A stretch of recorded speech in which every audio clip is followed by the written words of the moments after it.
Hi hello ಎಲ್ಲರಿಗೂ welcome back to our YouTube channel. After a very long time ಇವತ್ತು ವ್ಲಾಗ್ನ ಶುರು ಮಾಡ್ತಾ ಇದ್ದೀನಿ. ಏನು ಸ್ಪೆಷಲ್ ಇವತ್ತು ಅಂದರೆ ಒಂದು ಕಾಫಿ ಬಗ್ಗೆ ವ್ಲಾಗ್ ಮಾಡೋಣ ಅನ್ನಿಸ್ತು. ಸೊ ಹಾಗಾಗಿ ಯಾರೆಲ್ಲ ಲೈವ್ ಆಗಿ ಕಾಫಿನ ನೋಡಿಲ್ಲ, ಕಾಫಿ ಬೆಳೆನ ನೋಡಿಲ್ಲ, ಇವತ್ತು ನಮ್ಮ ಯೂಟ್ಯೂಬ್ ಚಾನಲಲ್ಲಿ ನಿಮಗೆ ತೋರಿಸ್ಕೊಡ್ತೀನಿ. ಬನ್ನಿ ಹೆಂಗಿರತ್ತೆ ಅಂತ ನೋಡ್ಕೊಂಡು ಬರೋಣ. ಬೆಳಗ್ಗೆ ಆದರೆ ಸಾಕು, ಕಾಫಿ ಇಲ್ಲ ಅಂದರೆ ದಿನವೇ ಹೋಗಲ್ಲ. ಸಂಜೆ ಆದರೆ ಸಾಕು, ಕಾಫಿ ಕುಡ್ದಿಲ್ಲ ಅಂದರೆ ದಿನವೇ ಮುಗಿಯಲ್ಲ. ಸೊ ಹಾಗಾಗಿ ಯಾರೆಲ್ಲ ಕಾಫಿ ಲವರ್ ಇದ್ದೀರಾ ಅವ್ರಿಗೆಲ್ಲ ತುಂಬ ಇಷ್ಟ ಆಗುತ್ತೆ ಅಂತ ಅಂದ್ಕೊಂಡಿದ್ದೀನಿ ಈ ವಿಡಿಯೋ. ಬನ್ನಿ ಈಗ ವಿಡಿಯೋನ ಸ್ಟಾರ್ಟ್ ಮಾಡೋಣ. ನೋಡಿ, ಇದು ನಮ್ಮ ತೋಟದ ಬೆಳೆದಿರೋ ಅಂಥ ಕಾಫಿ ಹಣ್ಣು. ಎಷ್ಟು ಚೆನ್ನಾಗಿ ಹಣ್ಣಾಗಿದೆ, ಎಷ್ಟು ನೀಟಾಗಿ ಹಣ್ಣಾಗಿದೆ ಅಂತ. ಅದು ಮೊದಲು ಗ್ರೀನ್ ಕಲರಿಂದ ಈ ಕಲರ್ಗೆ ಬರಬೇಕು. ಈ ಕಡೆ ಪಿಂಕ್ ಕಲರ್ ಅಲ್ಲ, ಈ ಕಡೆ ಮರೂನ್ ಕಲರು ಅಲ್ಲ, ಆ ಥರ. ಅದು ಕಾಫಿದೇ ಒಂದು ಕಲರ್, ಅದು ನೋಡೋಕ್ಕೆ ಒಂದು ಚಂದ. ನೋಡಿ ಎಷ್ಟು ಚೆನ್ನಾಗಿ ಕಾಣ್ತಾ ಇದೆ ಅಲ್ಲ. ಈ ಥರ ಬಂದಮೇಲೆ ಇದು ಕುಯ್ಯೋಕ್ಕೆ ರೆಡಿ ಆಗಿದೆ ಅಂತ. ಈ ಟೈಮಲ್ಲಿ ನಾವೇನು ಮಾಡಬೇಕಂದ್ರೆ ನೀಟಾಗಿ ಕಾಫಿನೆಲ್ಲ ಕುಯಿಸ್ಬೇಕು. ಆದರೆ ನಮಗೆ 3-4 ಮಳೆ ಸಿಕ್ಕಿದ್ರಿಂದ ನಾವು ಕಾಫಿನ ಕುಯ್ಸೋಕ್ಕಾಗಲಿಲ್ಲ.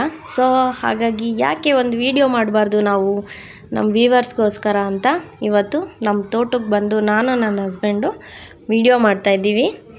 ನೋಡಿ, ಇದೆಲ್ಲ ನಮ್ಮ ತೋಟದಲ್ಲಿ ಬೆಳೆದಿರೋ ಅಂಥ ಕಾಫಿನೇ. ಬಟ್ ಈ ವರ್ಷ ಕಾಫಿಗೆ ತುಂಬ ಚೆನ್ನಾಗಿ ರೇಟ್ ಸಿಕ್ಕಿದೆ ನಮಗೆ. ಸೊ ಹಾಗಾಗಿ ತುಂಬ ಖುಷಿ ಆಯಿತು ನಮಗೂ. ಎಷ್ಟು ಚೆನ್ನಾಗಿ ಬಂದಿದೆ ಕಾಫಿ ನೋಡಿ, ತುಂಬ ದೊಡ್ಡ ದೊಡ್ಡ ಗಿಡ ಆಗಿದೆ. ಈ ಥರ ಕಾಫಿ ಎಲ್ಲ ಆದಮೇಲೆ ಅದನ್ನು ನೀಟಾಗಿ ಕುಯ್ದು ಒಣಗ್ಸೋಕ್ಕೆ ಹಾಕಬೇಕು. ಒಂದು 4-5 ದಿನ ಅದನ್ನು ಚೆನ್ನಾಗಿ ಬಿಸಿಲಲ್ಲಿ ಒಣಗಿಸ್ಬೇಕು. ಯಾಕಂದರೆ ಅದರಲ್ಲಿರೋ ನೀರಿನ ಅಂಶ ಎಲ್ಲ, ಅದರಲ್ಲಿರೋ ಮಾಯಿಶ್ಚರೈಸರ್ ಎಲ್ಲ ತುಂಬ ಚೆನ್ನಾಗಿ ಡ್ರೈ ಆದಾಗಲೇ ನಾವು ಇದನ್ನು ಮಾರ್ಕೆಟಲ್ಲಿ ಸೇಲ್ ಮಾಡ್ಬೋದು. ಹೇಗೆ ಡ್ರೈ ಆಗಿದೆ ಅಂತ ಗೊತ್ತಾಗುತ್ತೆ ಅಂತಂದರೆ, ನಾವು ಕಾಫಿನ ಕೈಯಲ್ಲಿ ಹಿಡ್ಕೊಂಡು ಹೀಗೆ ಕಿವಿ ಹತ್ರ ಅಲ್ಗಾಡಿಸಿ ನೋಡಿದ್ರೆ ನಮ್ಮ ಕಾಲು ಗೆಜ್ಜೆಲಿ ಹಾಕಿರೋ ಸೌಂಡ್ ಬರುತ್ತಲ್ಲ, ಹಾಗೆ ಅದರೊಳಗಡೆ ಇರೋದು ಬೀನ್ಸು ಸೌಂಡ್ ಆಗುತ್ತೆ. ನೆಕ್ಸ್ಟ್ ನಾವು ಇದನ್ನು ಬೀನ್ಸ್ ಮಾಡಿಸ್ಕೊಂಡು ಬರೋಕ್ಕೆ ಹೋಗ್ತಾ ಇದ್ದೀವಿ. ಮನೆಗೆ ಸ್ವಲ್ಪ ಕಾಫಿ ಪೌಡ್ರು ಬೇಕಾಗಿತ್ತು. ಹಾಗಾಗಿ ಇಲ್ಲೇ ನಮ್ಮ ಮನೆ ಪಕ್ಕದಲ್ಲಿ ಕಾಫಿ ಮಿಲ್ ಇದೆ. ಸೊ ಅಲ್ಲಿಗೆ ಬಂದಿದ್ವಿ ಬೀನ್ಸ್ ಮಾಡಿಸ್ಕೊಂಡು ಹೋಗೋಣ ಅಂತ. ಆಲ್ಮೋಸ್ಟ್ ಎಲ್ಲರೂ ಸುತ್ತಮುತ್ತ ಹಳ್ಳಿಯಲ್ಲೆಲ್ಲ ಇಲ್ಲೇ ಸೇಲ್ ಮಾಡೋದು.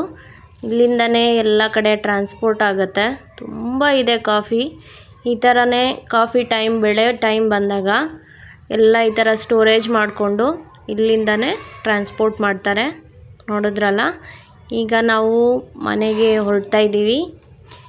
ಮನೆಗೆ ಬಂದು ಕಾಫಿ ಪೌಡ್ರೆಲ್ಲ ಮಾಡಿಸಿ ಆಯಿತು.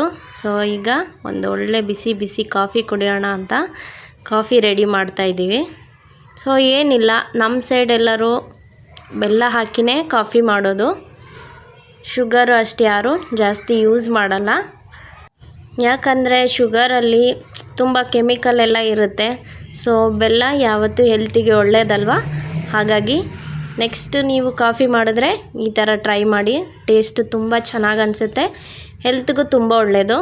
ನೋಡಿ, ಇದು ನಮ್ಮ ಮನೆಯಲ್ಲೇ ಮಾಡಿಸಿರೋ ಅಂಥ coffee powder, natural coffee powder. ಹಾಗೆ ಒಂದು ಸ್ವಲ್ಪ ಬೆಲ್ಲದ ಪೌಡ್ರ್. ಇದು ನೀವು ನಾರ್ಮಲ್ ಬೆಲ್ಲ ಇದ್ದರೂ ಹಾಕ್ಕೋಬೋದು.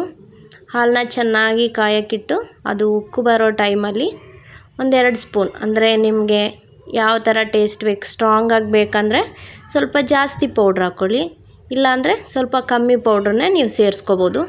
ಈಗ ಹಾಲು ಮತ್ತು ಕಾಫಿ ಪುಡಿ ಚೆನ್ನಾಗಿ ಕುದಿಬೇಕು. ನೀವೆಷ್ಟು ಚೆನ್ನಾಗಿ ಹಾಲು ಮತ್ತು ಕಾಫಿ ಪೌಡ್ರನ್ನ ಬಾಯ್ಲ್ ಮಾಡ್ತೀರಾ ಅಷ್ಟು ಚೆನ್ನಾಗಿ ರುಚಿ ಬರುತ್ತೆ. ನೀವು ನಾರ್ಮಲ್ ಕಾಫಿ ಮಾಡೋದಕ್ಕಿಂತ ಸ್ವಲ್ಪ 1-2-3 ನಿಮಿಷ ಜಾಸ್ತಿನೇ ಕುದಿಸ್ಬೇಕು. ಯಾಕಂದರೆ ಇದು ನ್ಯಾಚುರಲ್ ಪುಡಿ ಆಗಿರೋದ್ರಿಂದ ಸ್ವಲ್ಪ ಟೈಮ್ ತೊಗೊಳುತ್ತೆ. ನೋಡಿ, ಈ ಥರ ನೀಟಾಗಿ ಕಲರ್ ಬಂದಿರಬೇಕು. ನೆಕ್ಸ್ಟ್ ಏನಿದ್ರು ಸರ್ವ್ ಮಾಡೋದೆ. ನಿಮಗೆ ರುಚಿಗೆ ಎಷ್ಟು ಬೇಕಷ್ಟು ಬೆಲ್ಲನ ಸೇರಿಸ್ಕೊಳ್ಳಿ. ಸೇರಿಸಿದ್ದಾದಮೇಲೆ ನಾವು ಆಗಲೇ ಮಾಡಿಟ್ಕೊಂಡಿರೋ ಕಾಫಿನ ಈಗ ಆ್ಯಡ್ ಮಾಡ್ತಾಯಿದ್ದೀನಿ.